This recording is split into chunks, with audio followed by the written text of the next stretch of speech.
Welcome back, everyone, and thank you for joining us again. Tonight, we're diving into one of the strangest and deadliest disasters in American history. Imagine this. It's January 1919 in Boston. Families are sitting down to lunch, children are playing in the streets, workers are unloading cargo at the harbour. When suddenly, without warning, a 15-foot wall of boiling, sticky molasses comes roaring through the city at 35 miles per hour. Buildings are flattened, horses swallowed whole, and dozens of people are trapped in a flood so bizarre it sounds like a dark legend. But this is no legend, this really happened, and for decades the world could hardly believe it. So stay with us as we uncover the shocking story of the Great Molasses Flood, how it destroyed a neighbourhood, devastated families, and left scars on Boston that can still be felt to this day.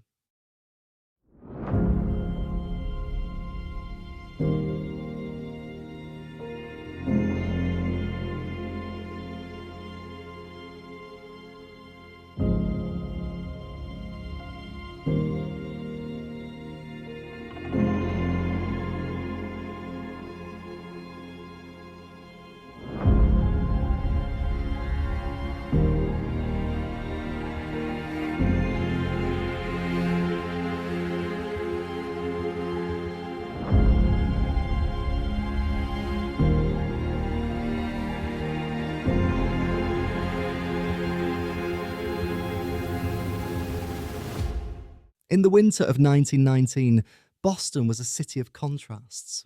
On one hand, it was a proud New England capital steeped in history, cobblestone streets where revolutionaries had once plotted independence, and wharves where clipper ships had docked with cargo from every corner of the globe. On the other hand, it was a place of grime and industry, where factories puffed out thick plumes of smoke and trains rattled endlessly across iron tracks.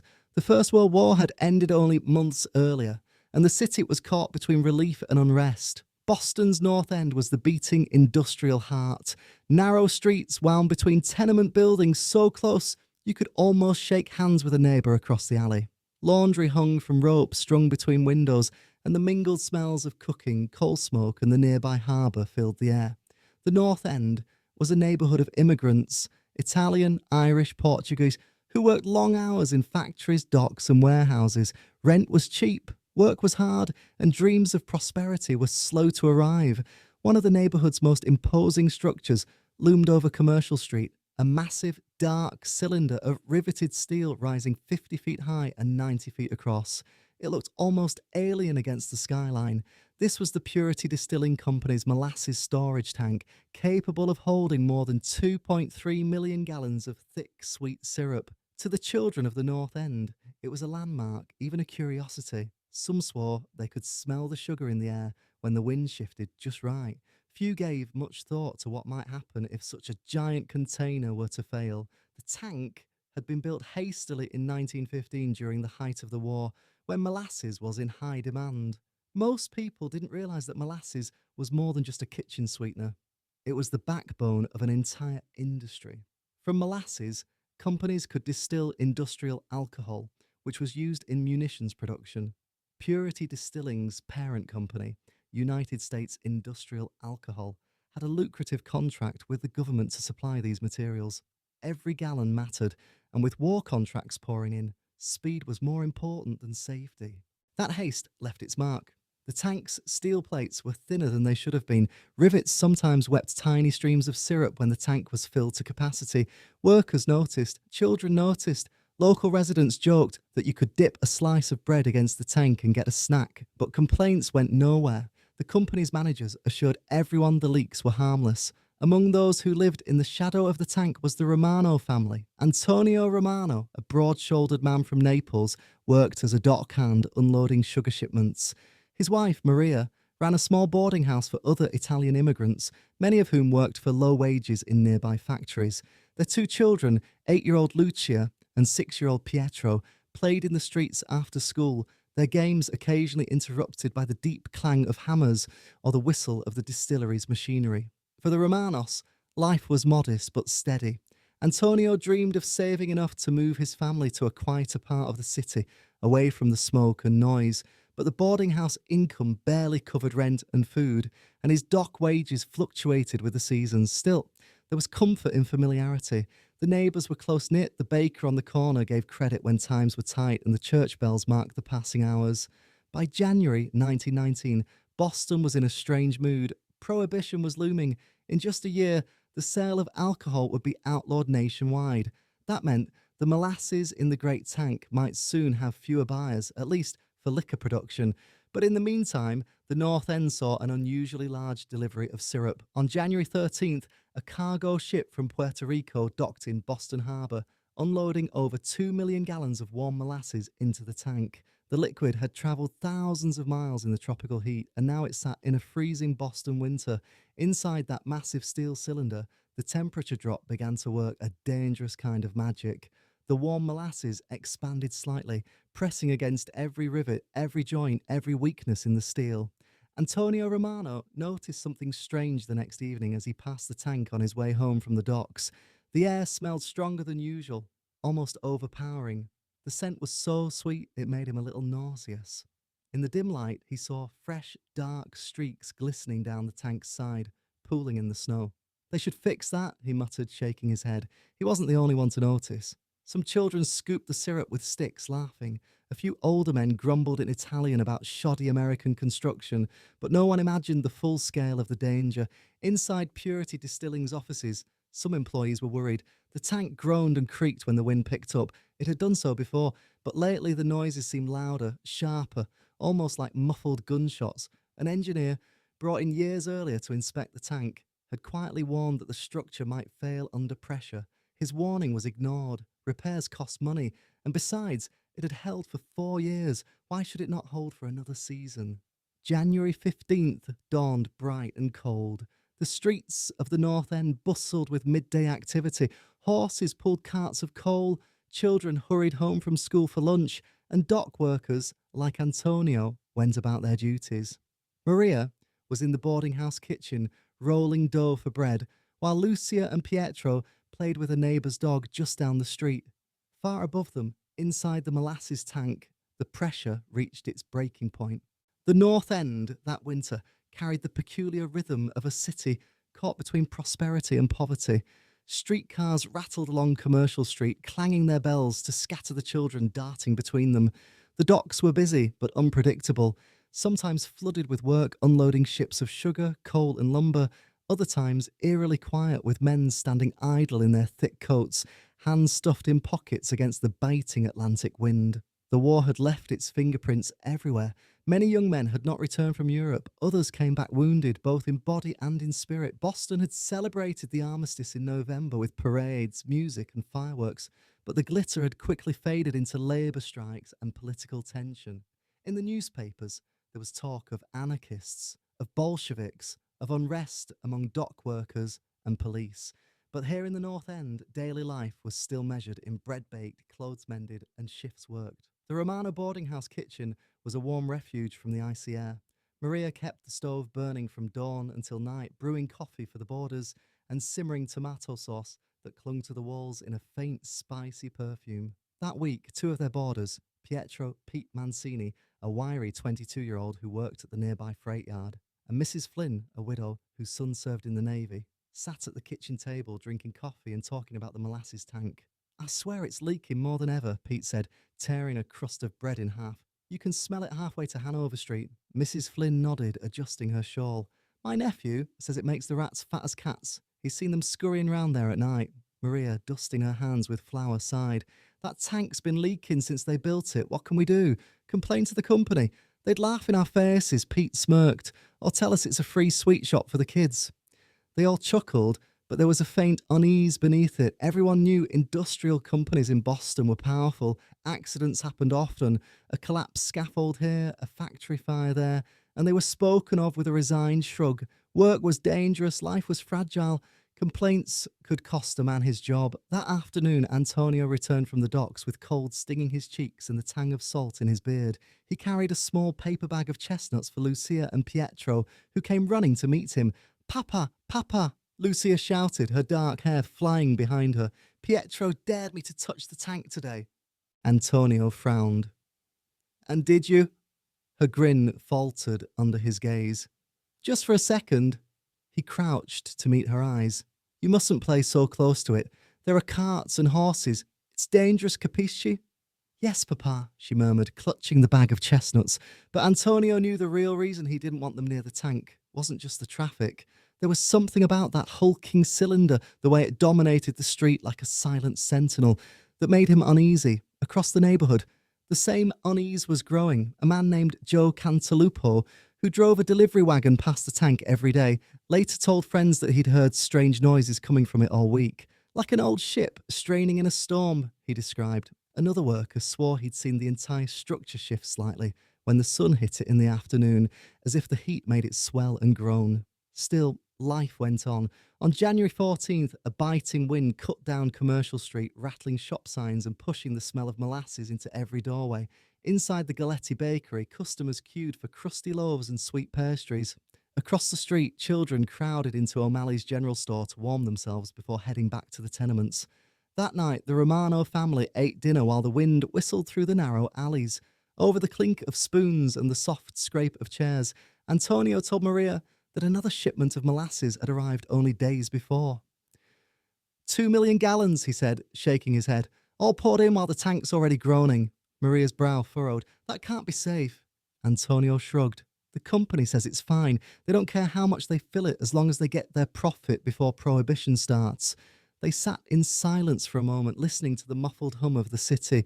Outside, a street lamp flickered, casting shadows that slid across the table like restless spirits. The next morning, January 15th, dawned with an icy clarity.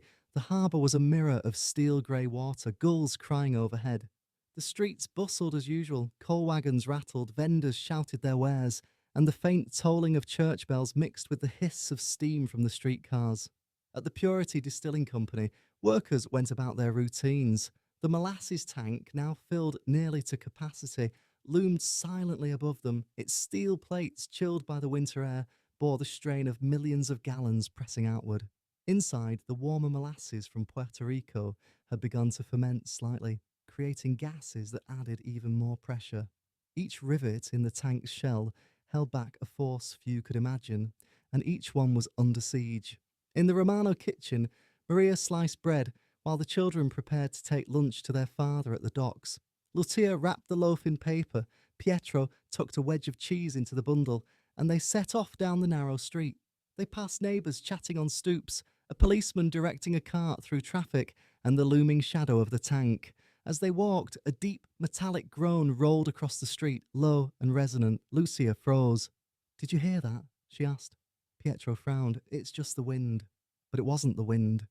The children delivered Antonio's lunch just before noon, finding him by the pier, where workers unloaded barrels from a freighter. The air was sharp with the smell of salt and coal smoke, but underneath there was another scent, the heavy sweetness of molasses drifting in from the tank up the street. Antonio thanked them with a quick smile, but when he tore the bread in half, the sound of the groaning tank reached him again. This time it was louder, more insistent, like a deep breath being drawn in and held too long. "Run home now," he told them, trying to keep his voice casual. "Your mother will want help with supper." Lucia glanced over her shoulder at the hulking shadow. "Papa, it's making that noise again." Antonio forced a grin. "It's just the metal settling in the cold." But when they were gone, his eyes lingered on the tank. He didn't like the way the midday sun hit it, casting strange highlights along the seams, where rivets caught the light. On the far side of the tank, a team of workers from Purity Distilling were moving about, seemingly unconcerned. One man, leaning on a shovel, spat into the snow and muttered to a co-worker, "She's been leaking all week." You'd think they'd patch it proper. By 1 o'clock, Commercial Street was alive with its usual chaos. A delivery wagon clattered past, its driver shouting at a stubborn horse. A cluster of school children, released early, darted between carts. Mrs. Flynn trudged home from the grocer's with a sack of flour balanced on her hip. In the Romano kitchen, Maria stood at the window, kneading dough, her hands rhythmic and sure. She watched the street with idle interest until she noticed a small crowd of boys lingering near the tank. They were throwing snowballs at its base, daring each other to get closer. One boy reached out to touch the steel, then yanked his hand back quickly. Even from her window, Maria could see his expression. Not pain exactly, but surprise. She called out to Pietro, who was sweeping the floor. "Go fetch those boys' mothers before someone gets hurt." Pietro grumbled but obeyed, pulling on his cap. Above the tank, a gull wheeled in the pale sky, crying out once before gliding toward the harbour. Inside the massive cylinder, the warm molasses from Puerto Rico had now mingled with the older, cooler syrup already there. Fermentation was underway, producing carbon dioxide and increasing the internal pressure. The steel plates strained under the load. The seams whispered with tiny movements as rivets worked themselves loose, one imperceptible millimetre at a time. Around 12:30 p.m., Joe Cantalupo passed with his delivery wagon, glancing instinctively at the tank. He would later remember a peculiar sight. The surface of the tank seemed to bulge ever so slightly, like dough rising too far in a pan. He shook his head and clucked to his horse, moving on. At nearly the same moment, inside the nearby Engine 31 firehouse, firefighter George Leahy was washing down the floor when he felt a faint vibration through his boots. He paused, frowned, then shrugged it off. Trains and heavy carts often rattled the building. Back at the Romano home, Lucia returned from the bakery. With a small paper cone of sugared almonds, she set them on the table for her mother, who was now stirring a pot of soup. "You were quick," Maria said. Lucia shrugged. "I ran." Outside, a sharp metallic crack rang out, not loud enough to draw a crowd, but enough to make Maria pause in her stirring. She looked toward the window. Nothing seemed different, yet something in the air felt heavier. She didn't know it, but it was now minutes from disaster. Inside the tank, one rivet, strained to its limit, finally sheared off, then another and another. The sound was like gunshots muffled by distance. A worker on the far side turned his head, just in time to see a dark, viscous line appear in the steel, widening before his eyes. The last thing anyone heard before the tank gave way was a deep, resonant roar, the sound of 2 million gallons of molasses beginning to move. The roar grew so loud it swallowed every other sound, wagons creaking, gulls crying, men calling to each other, all gone, replaced by a deep primal thunder. Maria Romano had only enough time to turn from the window before the first shadow fell over her kitchen. She didn't understand at first. It wasn't a cloud. It was something solid, dark, and moving far too fast. The molasses tank on Commercial Street had ruptured. 2 million gallons burst free in an instant, the steel plates exploding outward with the force of a bomb. The air itself seemed to compress under the shockwave. A wall of thick, boiling molasses, 15 feet high, tore through the street at over 35 miles an hour, faster than a horse could run. It hit the nearby elevated railway first, twisting its steel supports as though they were made of wire. A train on the track lurched violently, its driver slamming the brakes as the whole structure shuddered and groaned. In the Romano kitchen, Maria screamed for her children. Lucia grabbed Pietro's arm, and they both stumbled toward the back door, but the noise was deafening, the ground trembling beneath their feet. Antonio, hearing the blast from the pier, dropped his tools and ran, but he was already too far. The molasses hit the Romano home like a battering ram. The front wall gave way instantly, splintering wood and shattering glass. The syrup poured in with terrifying weight, knocking the children off their feet. It wasn't like water. It clung, gripped, pulled at them with a sticky, suffocating force. Lucia fought to reach her mother, but every step was a battle. The molasses was warm, almost hot, from fermentation, burning her skin as it coated her clothes. Pietro's cries were muffled, drowned out by the sickening gurgle of the flood swallowing furniture, dishes, even the heavy stove.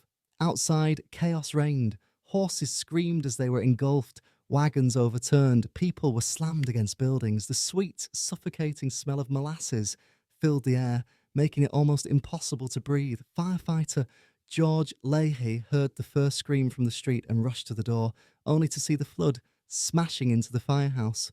The ground floor filled instantly, trapping men in the engine room. Leahy dove into the mess, grabbing one man's collar, but the sticky wave dragged at them both like quicksand.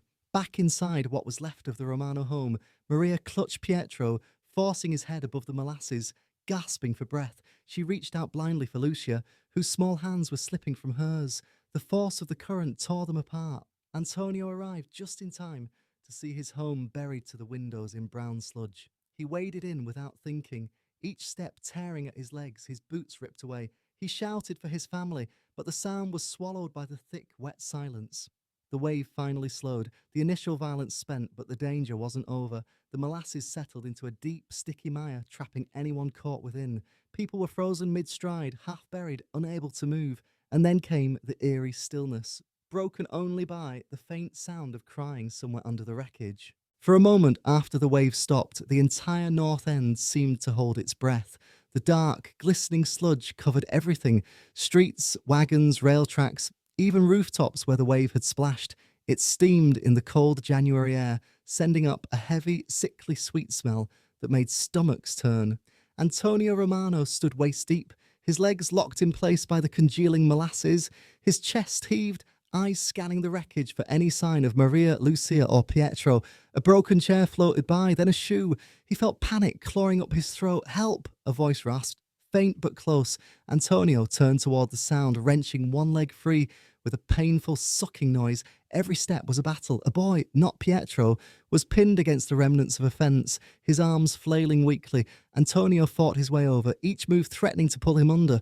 Others began to arrive: dock workers, policemen, soldiers from the nearby armory. They came running at first, then slowed to a crawl as soon as they hit the edge of the molasses field, realizing the horror of what they faced. Firefighters used ladders as makeshift bridges, crawling across them to reach people stranded in the middle. Men tied ropes around their waists and waded in, knowing they might not get back out. The molasses sucked at them, pulling boots off, scraping skin raw when they tried to move. Some survivors were only recognizable by the motion of their hands breaking the surface. The rest of their bodies were completely buried. A firefighter named Leahy hacked at the molasses with an axe to free a trapped horse, but the animal's eyes were already glazing over. The firehouse nearby was a ruin. The entire ground floor flooded, the engines useless.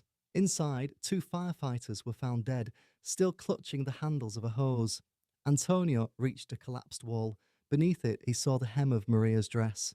His heart lurched. He screamed for help, and 2 rescuers came with shovels. They dug, pulled, and clawed, but the molasses gripped her like cement. When they finally freed her, Maria's face was pale, her eyes half closed, breath ragged. She clutched Pietro in her arms, limp, barely breathing, but Lucia was nowhere. The search went on for hours. As daylight faded, lanterns were lit, their glow reflecting eerily on the sticky brown surface. The temperature dropped and the molasses thickened further, making every rescue harder. The smell became overwhelming. Rescuers gagged as they worked, their hands raw and blistered.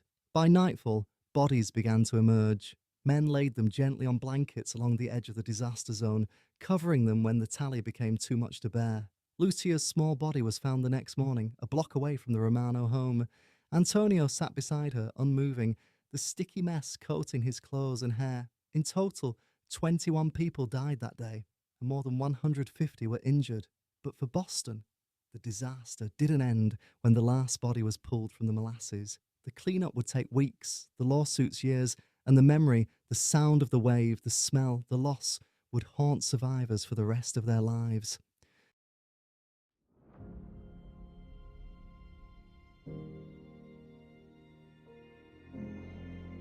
In the weeks that followed, Boston's North End looked like a battlefield. Crews worked day and night, shoveling hardened molasses into carts, washing streets with seawater pumped from the harbour, and scrubbing every brick, board and stone. Even then, the sticky residue clung stubbornly. Workers complained that every surface felt tacky.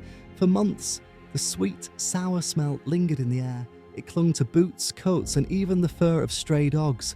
Long after the streets looked clean, the scent would rise again on hot summer days, as if the disaster refused to let the neighbourhood forget. Public outrage grew quickly. Newspapers printed harrowing survivor accounts alongside photographs of twisted steel and shattered homes. The United States Industrial Alcohol Company, which owned the giant tank, insisted it had been sabotaged by anarchists, but the people of Boston, especially the North End, had their doubts. Witnesses testified that the tank had leaked for years, its seams groaning, dark syrup dripping down its sides. Some even recalled children scooping up molasses from the street to eat, unaware of the danger looming above them. Workers had warned the company, but the warnings had been ignored. The court case that followed became one of the longest civil trials in Massachusetts history, lasting nearly 6 years. Engineers examined the wreckage and found the truth. The tank had been poorly built, its steel too thin, its rivets too weak. It had been filled beyond capacity, and on that cold January day, the pressure inside finally overcame the tank's fragile walls. The company was found liable, forced to pay more than $600,000 in damages, the equivalent of over $9 million today. Families of victims received compensation, but no amount of money could erase what they had lost.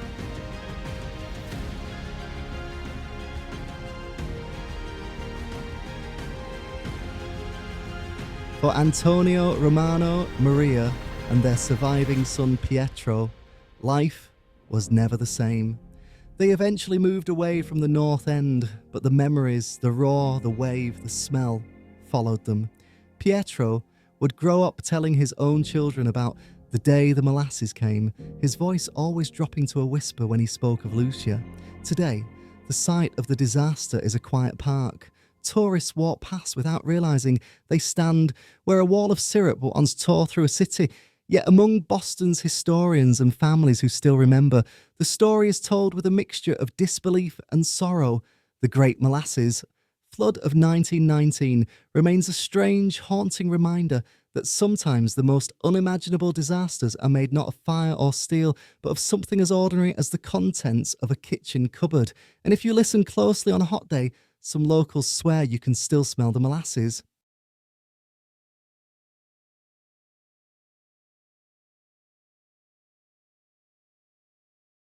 And that was the unbelievable story of the Great Molasses Flood of 1919, a day when something as ordinary as molasses turned into one of the deadliest urban disasters in American history. If you enjoyed this deep dive, make sure to join us next Friday, when we'll uncover another astonishing real event from the past. The Halifax explosion of 1917, a single ship collision in Halifax Harbour, unleashed the largest man-made blast before the atomic bomb, levelling a city, killing thousands and changing history forever. Thank you for watching, thank you for your support, and we'll see you next Friday.